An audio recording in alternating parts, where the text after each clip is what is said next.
పెళ్ళైన నెల నుంచే మేము వేరుగా ఉంటున్నాం. కోర్టులో రన్నారావు భర్త. దుబాయ్ నుంచి అక్రమంగా బంగారు రవాణా చేస్తూ విమానాశ్రయంలో పోలీసులకు రెడ్ హ్యాండ్గా దొరికిపోయిన నటి రన్నారావు కేసులో విస్తుపోయే విషయాలు వెలుగులోకి వస్తున్నాయి. ముఖ్యంగా ఈ రోజు కోర్టుకు హాజరైన ఆమె భర్త షాకింగ్ కామెంట్లు చేశారు.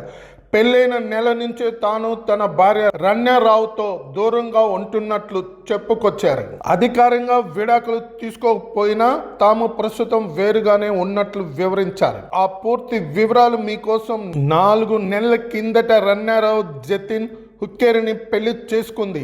ఇరు కుటుంబ పెద్దలు, బంధువులు, స్నేహితుల మధ్య పంచతార హోటల్ తాజ్ వెస్ట్ ఎండ్ లో వీరిద్దరి వివాహం చాలా ఘనంగా జరిగింది. వీరి పెళ్లికి అనేక మంది సినీ ప్రముఖులు, రాజకీయ ప్రముఖులు కూడా హాజరయ్యారు. అయితే వివాహం జరిగిన తర్వాత నుంచి ఈ జంట లావెల్లీ రోడ్లోని ఓ విలాసవంతమైన అపార్ట్మెంట్లో నివాసం ఉంటున్నారు. అలాగే జతిన్ హుక్కేరి ఆర్వి ఇంజనీరింగ్ కళాశాల నుంచి ఆర్కిటెక్చర్ ఇంటీరియర్ డిజైన్ కోర్సును పూర్తి చేశారు.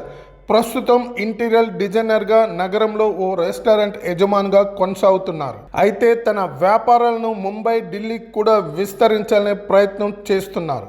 ఇదంతా బాగానే ఉండగా ఇటీవలే రన్నారావు దుబాయ్ నుంచి అక్రమంగా బంగారు రవాణా చేస్తూ దొరికిపోయింది. ఇక అప్పటి నుంచి పోలీసులు ఈ కేసుతో ఎవరెవరికి సంబంధాలు ఉన్నాయని పరిశీలిస్తున్నారు. ఈ క్రమంలోనే రన్నారావు దుబాయ్ వెళ్లేందుకు తన భర్త జతిన్ హుక్కేరి క్రెడిట్ కార్డు నుంచి టికెట్లు బుక్ చేసుకున్నట్లు గుర్తించారు. అయితే ఈ కేసులో అతడికి కూడా సంబంధం ఉండొచ్చని భావించిన పోలీసులు అతడికి చెందిన 9 ప్రదేశాలు సోదాలు నిర్వహించారు. ఈ క్రమంలోనే డిఆర్ఐ తనను అరెస్టు చేయకుండా ఉండాలంటూ జతిన్ హుక్కేరి కర్ణాటక హైకోర్టులో పిటిషన్ వేశారు. అందులో భాగంగానే రన్నారావుతో తనకు గత నవంబర్ నెలలో వివాహం అయిందని, అయితే డిసెంబర్ నుంచి తాము విడిగా ఉంటున్నామని పిటిషన్లో వెల్లడించారు. తాము అధికారంగా విడిపోలేదని, అయితే కొన్ని కారణాల వల్ల మాత్రమే వేరువేరుగా జీవిస్తున్నామని జతిన్ హుక్కేరి చెప్పారు.